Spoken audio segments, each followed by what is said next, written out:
To wrap it up, we have Srinivas Lankala, president of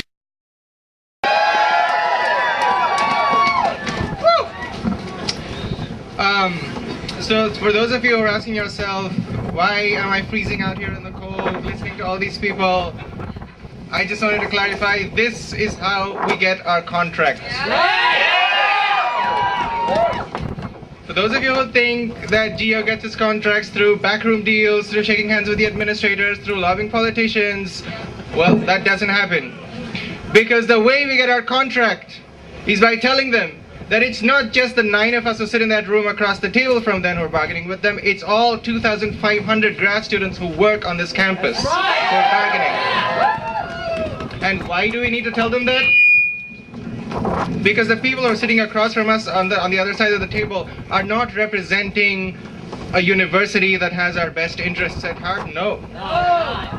Like you just heard, they're representing what is slowly becoming nothing but a third-rate corporation. A corporation that is trying to squeeze profit from every single cent they can. That's right. And a corporation whose boss just gave himself, as you just heard, a whopping 40% raise because, oh no, $250,000 is not enough for him to live on. He needs a raise. He needs to double that. While we have to stand out here in the cold fighting for a measly 6% raise that will not even get us close to what our fellow colleagues in our peer institutions are making. That's right.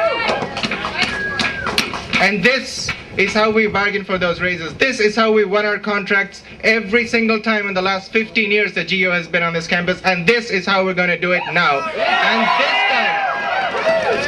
And this time we wanted to send out the message loud and clear, and that's the reason we're here in February and not in April at the end of our cycle. That's why we're here in February, to tell them right off the bat, right when we're beginning negotiations, we're going to start out in full force, we're going to start out on the offensive, and we're going to start out by telling them what our message is. And our message is not that while they decide on how much percentage points our raises are going to go up by, we're not going to wait endlessly while they contact their masters in the State House and the governor's office. We are not going to wait one day after our contract expires. And our message is also very loud and clear. Our message is that, one, we don't see any point in bargaining for raises when they keep increasing our mandatory fees year after year. I mean, what the fuck is the point of bargaining for raises when half of that goes in mandatory fees and we have no power whatsoever to determine what those fees are? The fees just get made in Whitmore over there with a bunch of people sitting around the table. We have no input into how much fees we get to pay. And where do the fees go? Do you think they're going towards providing more services? Oh no.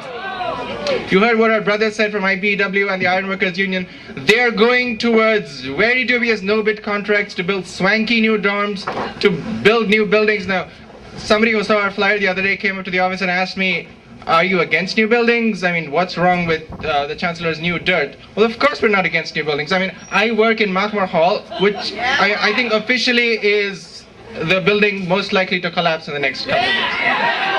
And I have that on good faith. And I mean, these are the buildings that we're working in. Of course we need new buildings, but that's not an achievement. I mean, that's the Chancellor's job. I mean, that's the reason he's being paid all these raises. I mean, you don't, when you're building new buildings, you don't turn that into a brand and make new dirt into a brand that you shove into people's faces. No, that's your job. That's what you do year after year. And that's what comes out of the university's capital funds, the funds that the state provides the university, and that's not something grad students should be paying for. But that's what our fees are going to. The reason our service fees increases year after year is not to provide services to grad students, it's to service the university's debt on these buildings, because the university is running itself into the ground, building these ridiculous buildings with no-bid contracts and non-union labor, and we have to pay for it. And that's our message, that we're not standing for that anymore. We don't see the point of bargaining if we have to keep paying these fees. And one thing we're asking for in our contract is roll back all mandatory fees to $0 because we're not going to pay them.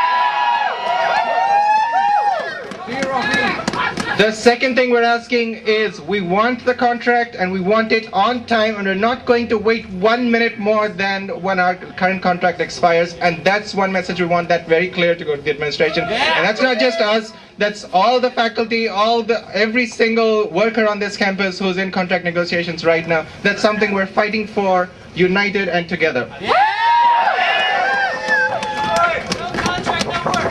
Exactly. The third thing is we want to know that when we negotiated funds for affirmative action in this university, where the hell have those funds gone? That's right. Because increasing diversity on campus doesn't happen because of the benevolence of people in Whitmore. No. The best way to ensure that is to have it written down in black and white on a union contract. That's right. And when you negotiate with us in good faith and to give us funds for increasing diversity, and then you tell us that the funds have disappeared, we are not going to stand for that. Our last message is that we cannot possibly live in this area with these artificially inflated rents that this area has with the wages that you're paying us. And maybe we won't get a 40% raise this year, but we sure as hell are not going to be able to live as when rents keep increasing, when there is no affordable housing for graduate students, when the only housing that the university is talking about are swanky new apartments which none of us can afford. That's right. So let's go out there and tell the Chancellor that these are our messages, that we want a fair contract and we want it on time. But let's tell the Chancellor with some love, because I mean, it's that time of the year. It's cold, I know, but it's also a week to Valentine's Day.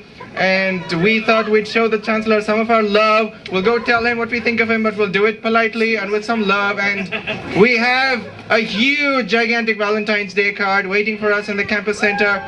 Let's all march out. There's also food. There's free t-shirts. And once we all sign the card, there are also little cards that will be passed around. You can sign your name on that.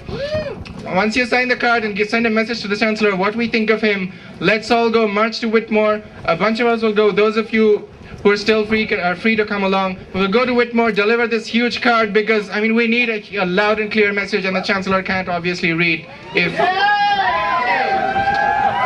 So are you with me? Let's go to the campus center.